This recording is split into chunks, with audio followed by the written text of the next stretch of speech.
ते वेळेवर मिळत नाही असं आपली सूचना या ठिकाणी आहे। ते वेळेवर मिळण्याचे निर्देश त्या ठिकाणी विभागाला देण्यात येतील।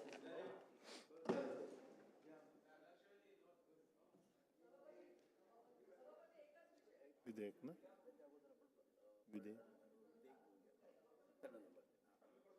97 विधेयक महोदय, महाराष्ट्र विधानसभेने संमत केलेले सन 2025 चे विधानसभा विधेयक क्रमांक 97 महाराष्ट्र जमीन महसूल संहिता दुसरी सुधारणा विधेयक 2025 मी आपल्या अनुमतीने मांडतो।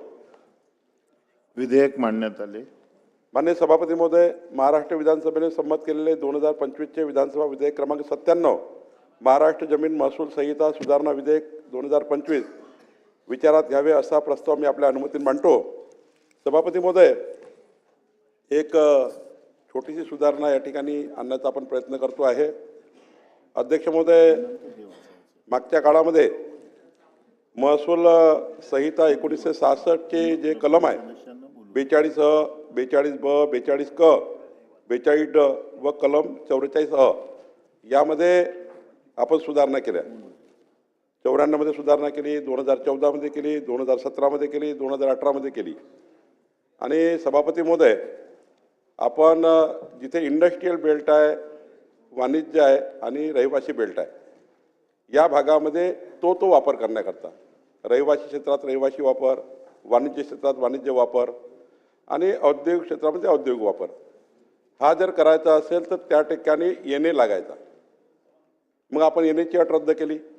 आता येण्याची अट रद्द झाली आहे, पण आपण त्याला अकृषिक सनद हे त्या ठिकाणी राहून गेलं आणि मग अकृषिक सनद देण्याकरता तीच प्रक्रिया आहे।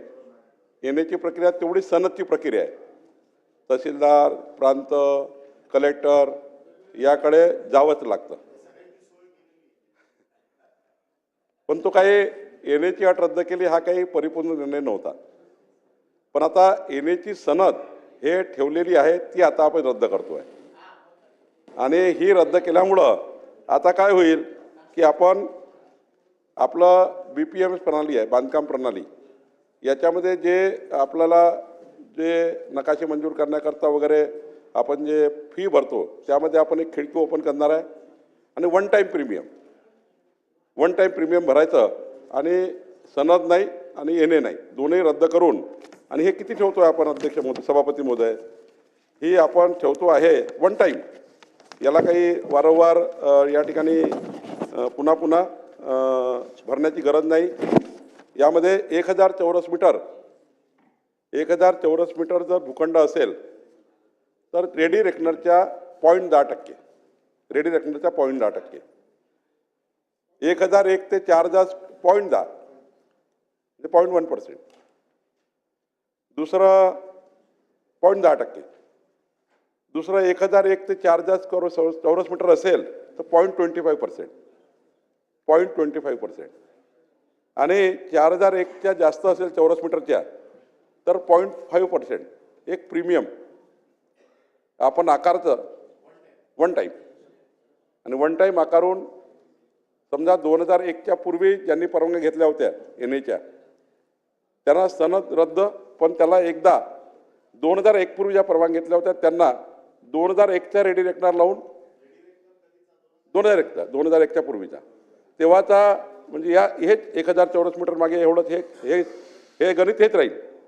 पण 2001च्या पूर्वीच्या लोकांना 2001चा रेडी रेकनर, 2002 ते 2024 पण त्यांनी येणे केला असेल त्यांना 2002 पासून 24 पर्यंत रेडी रेकनर जे काही त्या वर्षाचे असतील ते, आणि 2024च्या नंतर आणि 25च्या नंतर जे आता जे रेडी रेकनर येतील यापासून पुढं करायचे असेल लेआउट, आजपासून पुढं तर आजचा रेडी रेकनर त्याच्या 0.10, 0.25 आणि 0.5 हे BPMS प्रणालीच्या माध्यमातूनच भरायचे आणि वन टाईम प्रीमियम भरून आता कुठलाही येणे आणि कुठली सनद आता राहणार नाही हाही निर्णय आपण घेतलेला आहे। आणि याच्यामध्ये एक आपण अनिल परब साहेब एक सुधारणा अजून करतो आहे की दुहेरी टॅक्स प्रणाली, एक प्रॉपर्टी टॅक्स आणि एक आपलं हे येणे टॅक्स, यातलं एकच आता BPMS, आणि त्याच्यातून डायरेक्ट आपण हे रेट लावून आपला दुहेरी कर प्रणाली आपण रद्द करतो आहे, हे रद्द करतो आहे। आणि सदर सुधारणाच्या दिनांकापर्यंत काही अकृषिक कर थकीत आहेत लोकांकडे, तोही आता रद्द करतो आहे, पैसे शून्य. आणि त्यामुळं एक आपण हा महत्त्वाचा आपण सर्वांच्या सूचना होत्या की हे येण्याच्या मध्ये सनदचं जे महत्त्वाचं त्या ठिकाणी दुकान आहे हे या ठिकाणी सनद रद्द करण्याचा विषय आपल्या विचाराधीन होता. हा निर्णय आपण करतो आहे. यानंतर राज्यातल्या कुठल्याही लोकांना तहसीलदार, जिल्हाधिकारी, प्रांताकडे जायची गरज नाही.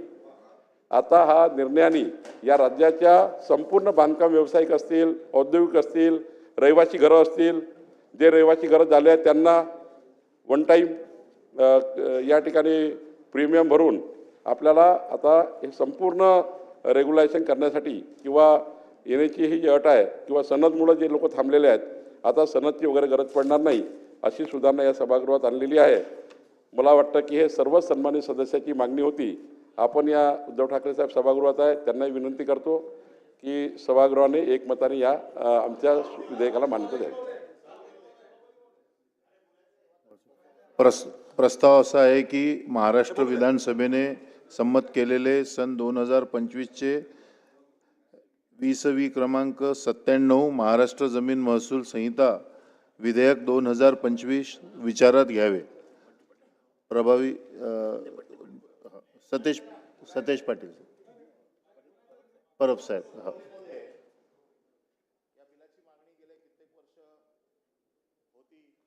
सगळ्यांची अशी इच्छा होती की हे जे काय सनदचं दुकान आहे ते कायमस्वरूपी एकदा बंद होणं फार गरजेचं होतं आणि सरकारने ते आता बऱ्यापैकी या सगळ्यामधनं एकदाच काय तो प्रीमियम भरा आणि या सगळ्या गोष्टी रेग्युलराईज करून घ्या अशा प्रकारचं बिल आणलेलं आहे.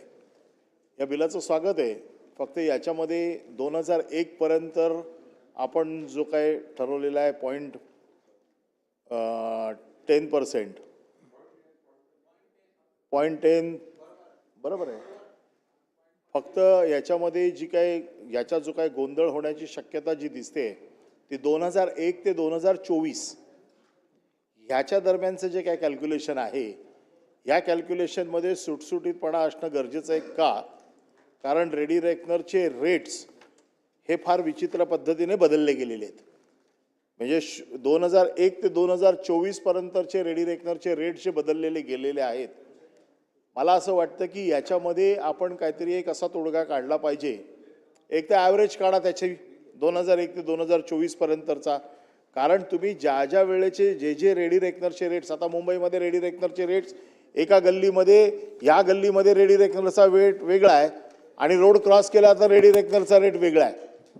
त्याच्यामुळे रेडी रेकनरच्या ह्या गोंधळामध्ये हे जे दुकान तुम्ही एका बाजूने शटर बंद करताय तर पाठच्या बाजूचं शटर उघडणारच आहे ते.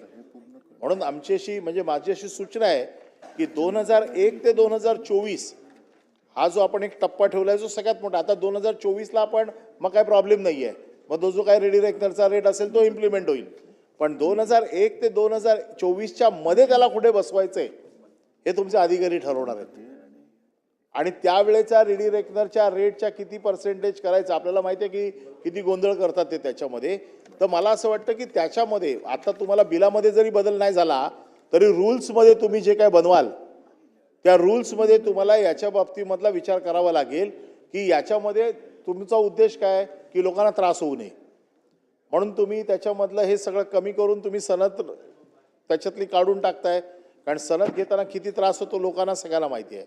पण ते करताना हा नवीन जो 2001 ते 2024च्या मधला याच्यामध्ये एक सुटसुटीतपणा आणण्यासाठी तुम्हाला कायद्यामध्ये आत्ता काय बदल करता येत नसेल तरी चालेल, पण रूल्समध्ये काहीतरी बदल करून याच्या बाबतीमध्ये एक SOP तयार करावी लागेल. ज्या SOPच्या आधारावरती हा सुटसुटीतपणा लोकांना होईल आणि त्यांना ते वन टाईम जो काय बेनिफिट तुम्ही देणार आहे तो तुम्हाला एकदम सोयीस्कर होईल. आता प्रॉपर्टी टॅक्स आणखीन तुमचा NA टॅक्स याच्यापैकी एकच कुठला तरी भरायचा आहे.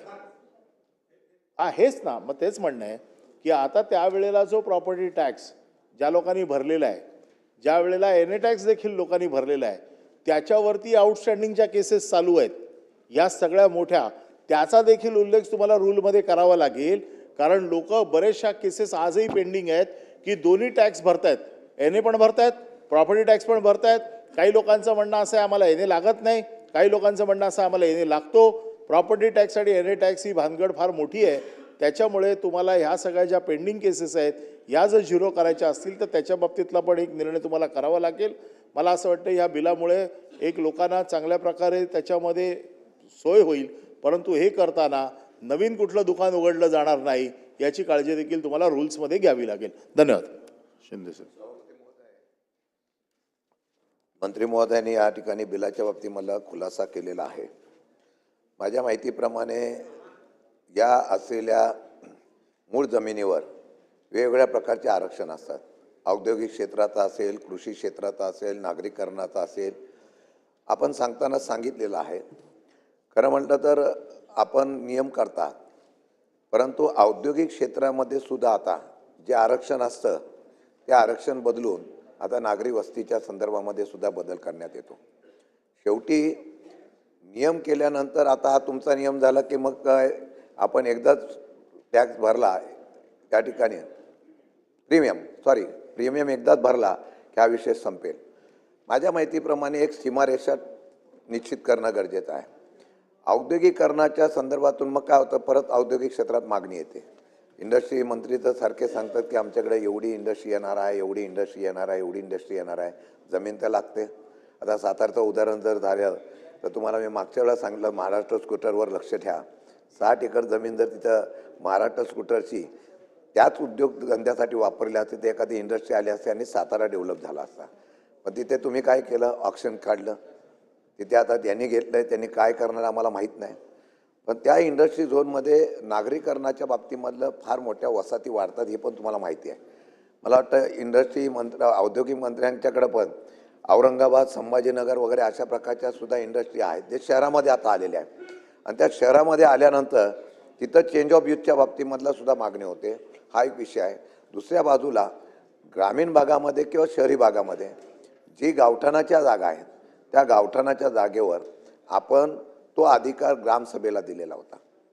दुर्दैव असं आहे, तुम्ही मागच्या वेळा सभागृहामध्ये मला सांगितलं होतं की ग्रामसभेचा ठराव असल्याशिवाय कुठल्याही प्रकारचा प्रोजेक्टला किंवा कुठल्याही प्रकारच्या याला परवानगी देता येत नाही. तरीसुद्धा कालच्या या बैठकीमध्ये मी आपल्याला सांगू इच्छितो की नवीन महाराष्ट्रामध्ये सौर ऊर्जा प्रकल्प, आपल्याकडे कसं आहे महाराष्ट्रामध्ये एखादा विषय घेतला की त्याच्या पाठीमागं सरकार तपळतं. म्हणजे पहिल्या प्रथम शासकीय जमिनीला, या शासकीय जमिनी लीजवर आपण रेंटवर 35 वर्षाच्या रेंटवर औद्योगिक क्षेत्रासाठी आपण सौर ऊर्जासाठी दिलं आहे.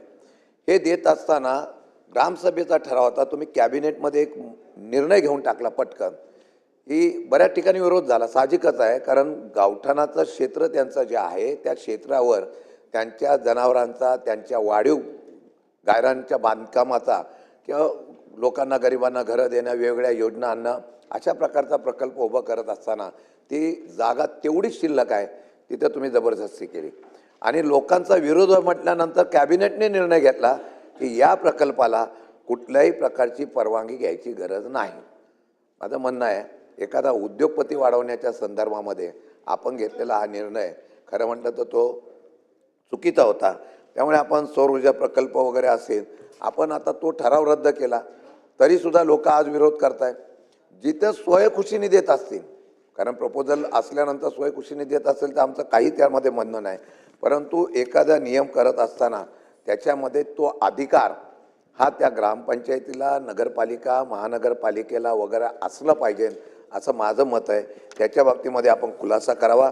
आणि हे सर्व आपण करत असताना जी आकारणी करताय त्या बाबतीमध्ये काय अडचण नाही, कारण ते चांगलं आहे. एकदाच घेतलं, कारण आता हल्ली काय झालं आहे, सगळीकडं 2-2, 3-3 लोक मालक झालेले आहेत. सिडको मालक, नगरविकास मालक, नवी मुंबईला 2-2 टॅक्स भरावं लागतात. अशा अनेक ठिकाणी ही परिस्थिती आहे. इंडस्ट्री झोनमध्ये तसाच प्रकार आहे. आणि मला वाटतं की तो एकदा आपण पॉलिसी निर्णय म्हणून सरकारने हा निर्णय घेणं गरजेचं आहे. जसा तुम्ही एकदम गतिशील प्रमाणे निर्णय घेता तसं आपण, तुमचं वजन पण आहे, म्हणजे आपलं वजन कोणी दुर्लक्षित करत नाही. आपण कॅबिनेटमध्ये सांगितलं की सामान्य लोकांना 2-2 टॅक्स भरायला लागतात. एक पॉलिसी एकदा काय तो निर्णय घेऊन टाका ना. मग काल पण आम्ही सांगितलं गायरान जमिनीच्या बाबतीमध्ये तुम्ही सांगितलं की आम्ही निर्णय घेतोय. एकदा काय आकारणी केली तर सरकारकडे पैसे जमा होतील. मला वाटतं की तशा पद्धतीचा निर्णय घेणं गरजेचं आहे. आणि या सर्व गोष्टीच्या माध्यमातून आपण एक अजून सांगतो की ही जी आपली परवानगीच्या संदर्भातली परवानगी जी आहे ती आपण वन विंडो करणार आहात अशा प्रकारची मी अपेक्षा व्यक्त करतो. कारण तहसीलदार तो हिअरिंग देणार, प्रांत हिअरिंग देणार, कलेक्टर हिअरिंग देणार आणि मग ते झालं की परत तर आमचं म्हणणं वन विंडो तो अधिकार द्या आणि जो फिक्स ठरलेला दर असतो तो निर्णय घेण्यासाठी दिला ते पारदर्शकता होऊ शकते. म्हणून या संदर्भामध्ये आमच्या ज्या सूचना आहेत त्या सूचनेचा विचार करावा. एक चांगलं बिल आहे जेणेकरून या बिलाच्या माध्यमातून आपली लोकांना चांगल्या प्रकारचा निर्णय घेण्याचा पण ही कालखंड पण ठरवावा. किती दिवसामध्ये याचा निर्णय घेण्याच्या बाबतीमधला सुद्धा निर्णय घेण्याचा कालखंड तरी लांबवतात लोक. ओके ठीक आहे. मग तुमचं स्वागत आहे. आणि म्हणून पण हे लोकांपर्यंत जाऊन द्या. मी तुम्हाला मागच्या वेळा पण सांगितलं होते की आपल्याकडून एक तशा प्रकारची जाहिरात जरी झाली नाही तर नाही त्या जाहिरात टी व्हीवर बघण्यापेक्षा महसूल खात्याने चांगले निर्णय घेतले त्याच्या जाहिराती जर झाल्या आणि त्या जाहिराती जर तुम्ही लोकांपर्यंत पोहोचल्या. गरीब लोकांना माहीत नसतं तुम्ही कायदा काय केला, विधिमंडळात कायदा काय झाला. तुम्ही एवढे 4-5 चांगले निर्णय घेतलेले आहेत. तुमच्या खात्याकडून त्याची प्रसिद्धी होणं गरजेचं आहे. वाटल्यास एक पेजच्या पेज तुमच्या वर्तमानपत्रामध्ये येऊन द्या. तेवढा खर्च झाला तरी हरकत नाही. मला वाटतं तो चांगल्या कामासाठी खर्च होईल आणि मला वाटतं की तशा पद्धतीचा लोकांपर्यंत हे आपण केलेले निर्णय पोहोचवावे अशा प्रकारची सूचना करतो आणि थांबतो. अभिजित वंजारी. सभापती महोदय, महाराष्ट्र लँड रेव्हेन्यू कोड 1966 मध्ये याच्यामध्ये काही अमेंडमेंट करण्यासाठी हे जे विधेयक बावनकुळे साहेबांनी ज्या सभागृहामध्ये मंजुरीकरता मांडलेलं आहे त्याचं निश्चितपणानं स्वागत केलं पाहिजे. परंतु या ठिकाणी आता स्पष्टीकरण मंत्री महोदयांनी जे दिलं त्याच्यामध्ये काही प्रश्न उपस्थित झालेले आहेत आणि त्या संदर्भामध्ये मला सभागृहाचं लक्ष वेधायचं आहे की याच्यामध्ये बावनकुळे साहेबांनी सांगितलं की एनए न केलेले लोक 2001 पासनं त्यांच्याही बाबतीमध्ये निश्चितपणाचं काय धोरण आहे या जमीन महसूल समितीच्या माध्यमातून ते पण या ठिकाणी निश्चित केलेलं आहे. परंतु हा प्रश्न मला या ठिकाणी उपस्थित करायचा आहे की 2001च्या पूर्वीच्या लोकांनी सुद्धा अनेक ठिकाणी गावठाणाच्या लगतच्या जमिनींवर जे काही खाजगी लेआउट असतात आपल्या शहरांमध्ये किंवा गावांमध्ये त्यांच्या बाबतीमध्ये याच्यातलं धोरण काही स्पष्ट होत नाही आहे. त्याच्यामुळे 2001च्या पूर्वीच्या अशा पद्धतीच्या जमिनीचा त्या 2 प्रकार आहेत की ज्यांनी त्या ठिकाणी एनएच केलेलं नाही आहे आणि त्यांनी प्लॉट पाडून सर्वसामान्य लोकांना विकलेले आहेत. त्यांच्या संदर्भामध्ये या ठिकाणी स्पष्टता या धोरणामध्ये आवश्यक आहे. ती करण्याची विनंती मला या ठिकाणी करायची आहे. दुसरी गोष्ट की 2001 नंतर ज्या लोकांनी ऑलरेडी एनए केलेलं आहे, नॉन ॲग्रिकल्चरचं त्यांनी सनद घेतलेली आहेत किंवा एनएचं सर्टिफिकेट घेतलेलं आहे. आता आपण सुरुवातीला एनएची प्रक्रिया करायचो. कालांतराने बावनकुळे साहेबांनी त्याच्यामध्ये अमेंडमेंट करून आपण सनद आणली होती. परंतु या दोन्ही प्रक्रियेमध्ये ज्यांनी एनए केलेलं आहे ऑलरेडी आणि तेव्हासुद्धा त्यांनी ते चार्जेस भरलेले आहे.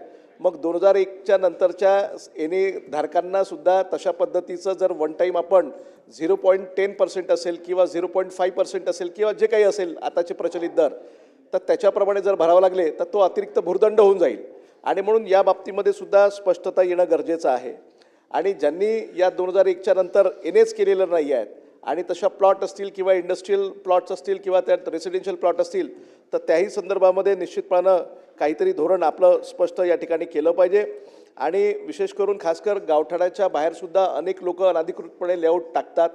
ते लेआउट करताना रजिस्ट्री करतात, सर्वसामान्य लोकांना त्या ठिकाणी कब्जापत्राच्या माध्यमातून प्लॉट विकून टाकतात. कालांतराने त्यांची रेग्युलरायझेशनची जी स्कीम निघते जेव्हा त्याच्यामध्ये गुंठेवारी कायद्यामध्ये किंवा मग टाउन प्लॅनिंगच्या वेगवेगळ्या नियमामध्ये तर त्याच्यामध्ये सर्वसामान्य लोकांना मोठ्या प्रमाणामध्ये त्रास होतो. आणि म्हणून त्या बाबतीमध्ये सुद्धा या आपल्या जमीन महसूल संहितेच्या माध्यमातून स्पष्टता येणं गरजेचं आहे जेणेकरून सर्वसामान्य जनतेची फसवणूक कोणत्याही लेआउटच्या माध्यमातून होणार नाही. आणि त्याची स्पष्टता आपण या उत्तरामध्ये द्यावी अशी विनंती करतो. आणि 2001च्या पूर्वीचं आणि नंतरचं अशा दोन्ही लोकांच्या बाबतीमध्ये या बिलाच्या माध्यमातून आपण त्या ठिकाणी उत्तर द्यावं अशी विनंती या निमित्ताने करतो. धन्यवाद. काळेसाहेब. काळेसाहेब काय आहे का? मंत्री महोदय, सभापती महोदय, काल पण याचं सूतोवाच मंत्री महोदयांनी केलेलं होतं की आम्ही एक विधेयक आणतोय आणि ते तातडीनं आज ते या ठिकाणी घेऊन आले, त्याबद्दल आम्ही त्यांचं स्वागत करू. परंतु निश्चितपणानं माझे प्रिय मित्र परब साहेब म्हटल्याप्रमाणे की याच्यामध्ये जे कन्फ्युजन होतं आहे दरामध्ये ते कुठंतरी दूर झालं पाहिजे. कारण आपण 0.10 0.25 पुन्हा ते रेडीनेकर दर याच्याशी मेळ घातला तर कदाचित हे मुंबई, पुणे, नागपूर, छत्रपती संभाजीनगर या मोठ्या शहरांचा विचार केला तर ते कदाचित कितीतरी मोठी अमाऊंट होईल आणि मग उद्या ती त्या परवडणार आहे का हा पण विचार सरकार म्हणून आपल्याला करावा लागेल. तेव्हा निश्चितपणानं आता जसं अधिनियम आपण करतोय एखादा कायदा आणल्यानंतर ते करत असताना मंत्री महोदय आपण निर्णय लादत नाहीत, शेवटी जनहिताचे निर्णय म्हणून आपण घेताय. तेव्हा निश्चितपणाने याच्यामध्ये काम करणारे जे काही आर्किटेक्चर आहेत, इंजिनियर मंडळी आहे, कॉन्ट्रॅक्टर मंडळी आहे, शेवटी हे सगळे आपल्या देश सुधारण्याचा, राज्य सुधारण्याच्या मधले एक महत्त्वाचे पिलर आहेत. तेव्हा अशा संघटनांना बोलून सुद्धा काही चर्चा सभापती महोदय केली पाहिजे, त्यांचंही मत विचारात घेतलं पाहिजे. शेवटी आपण हे कशासाठी करतो की सामान्य नागरिकांना, ज्याला घर बांधायचं आहे, ज्याला जागा घ्यायची, त्याला त्या ठिकाणी त्रास होऊ नये आणि त्याच्या ह्या चक्रा कमी व्हाव्यात, त्याचा त्रास कमी व्हावा. त्याच्यामध्ये काही एजंट म्हणून लोक काम करून लोकांची फसवणूक करतात, ते त्या ठिकाणी होऊ नये या एक चांगल्या हेतूनं हे विधेयक आणण्याचं काम त्या ठिकाणी केलं आहे सभापती महोदय. परंतु मी मंत्री महोदयांचं लक्ष वेधितो की दिसताना जरी 0.10% दिसत असेल, 0.25 दिसत असेल, तरीसुद्धा रेडी रेकनर याच्याशी जी काही त्याची सांगडजोड घातलेली आहे याचा जर विचार केला तर कदाचित ही रक्कम, जसं मी आता म्हणलं की नागपूरसारखं मोठं शहर आहे, मुंबई आपली राजधानी शहर आहे, पुणे आहे, संभाजीनगर आहे, अशा मोठ्या शहरामध्ये जर हा विचार केला तर ती रक्कम फार मोठी त्या ठिकाणी होऊ शकते, कारण अजून ते आपल्याला अंमलबजावणी करायची. तेव्हा त्या दृष्टिकोनातून सुद्धा ह्या सगळ्या घटकाची विचारविनिमय करून आपण पुढं जाल काय हाही माझा प्रश्न या निमित्तानं मंत्री महोदयाला आहे, तो त्यांनी जावा. आणि दुसरं म्हणजे मला वाटतं की आता ह्यांना या कायद्यामधून मंत्री महोदय आपल्याला येणे करायची गरज पडणार नाही असंच म्हणणं आहे आपल्याला. येणे हा काढूनच टाकला, सनदी काढून टाकली. त्याच्यामुळं वन टाईम जसं आपण गाडीचा टॅक्स भरतोय शिंदे साहेब वन टाईम, तशा पद्धतीनं ही योजना आणण्याचं काम सरकारनं केलं, ते स्वागतार्ह आहे. फक्त हे दर किमान त्या लोकांना परवडावेत असे असतील असं गृहीत धरून त्यांच्याही सूचना घेऊन जर आपण मार्ग पुढे गेलो तर एक मोठा महसूल सुद्धा राज्य सरकारला त्या ठिकाणी मिळू शकेल. याबाबत आपण कारवाई करतील का करावी याची माझी विनंती आहे. या ठिकाणी माननीय अनिल परब साहेब, माननीय शशिकांतजी शिंदे, माननीय अभिजितजी वंजारी, विक्रमजी काळे, आपण जे काही या ठिकाणी ज्या सुधारणा मांडल्या आहेत, अनिल परबजी आपण जे काही आपलं कन्फ्युजन आहे की पेंडिंग केसेसमध्ये जे एनए टॅक्स आणि प्रॉपर्टी टॅक्सच्या काही केसेस सुरू आहेत त्या कशा पद्धतीनं निपटाव्याव्या, त्याचं कसं निराकरण करावं याची SOP नियमात बदल करताना SOP तयार करून घेऊ, जेणेकरून सुलभ पद्धतीने लोकांना समजेल. आणि दुसरं आपण म्हटलं की 2001च्या नंतरचं, जसं आपण 2001च्या पूर्वी जेव्हा काही येणे आणि त्या ठिकाणी झालं असेल त्यांना दरवर्षी पैसे भरावे लागतात एनए टॅक्स. आता वन टाईम 2001च्या रेडी रेकनर इंटू 0.1000 चौरस मीटरला 0.1% तर याच्यामध्ये वन टाईम भरलं की ते फ्री होऊन जाणार एनए आणि सनदमधून, त्यांना पुन्हा गरज नाही. मग 2002 पासून एक प्रश्न आहे, 2002च्या रेडी रेकनर, 2003चा त्या वर्षी ज्याने एनए केले असेल 2024 पर्यंत, तेच मी आपल्याला सांगतो की याच्यामध्ये मी एक SOP काढून याच्यामध्ये क्लॅरिटी आपण आणू.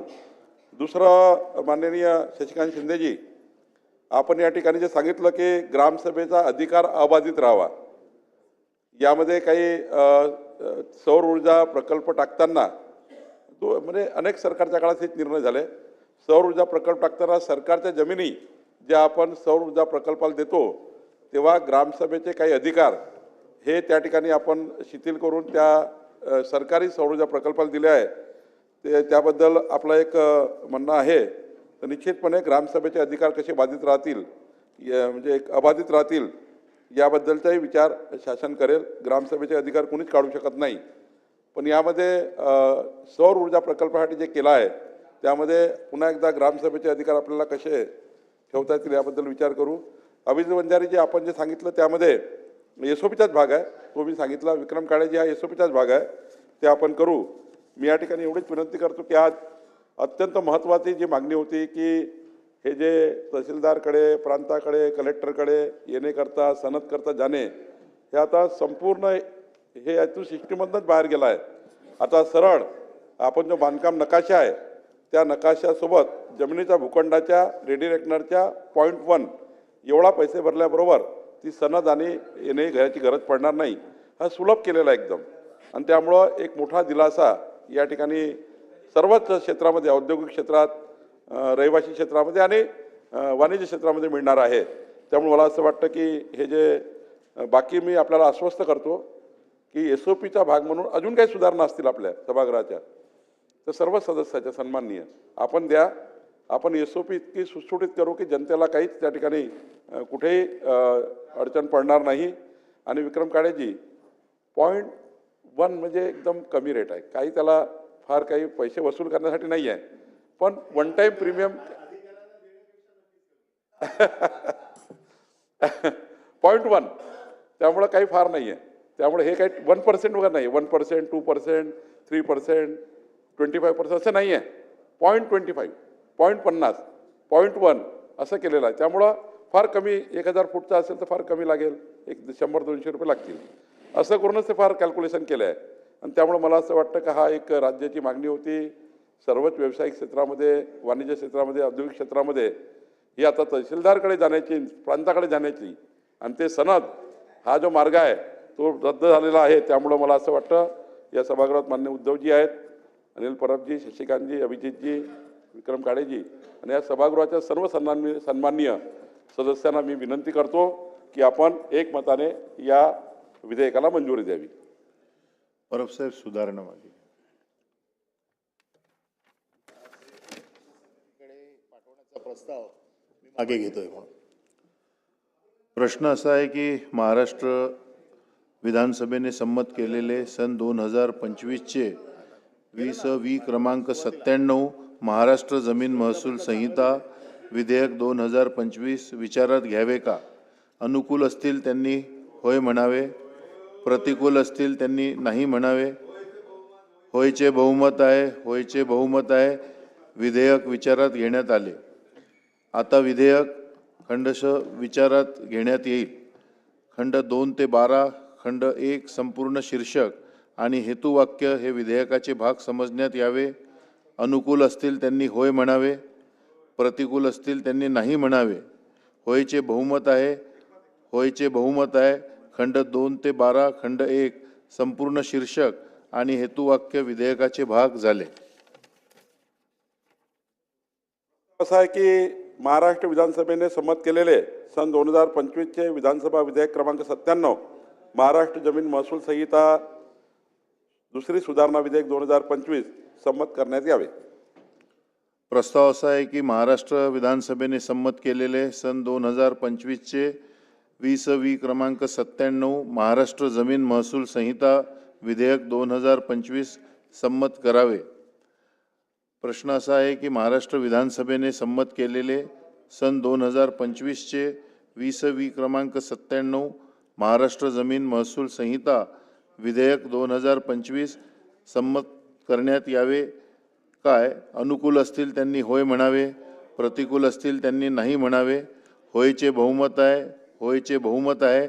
महाराष्ट्र विधानसभेने संमत केलेले सन 2025चे 20 क्रमांक 97 महाराष्ट्र जमीन महसूल संहिता विधेयक 2025 संमत करण्यात आले. माननीय सभापती महोदय, माननीय अनिल परब साहेबांनी जो प्रस्ताव मागे घेतला संयुक्त समितीकडे हे विधेयक पाठवण्याचा, मी त्यांचे आभार मानतो.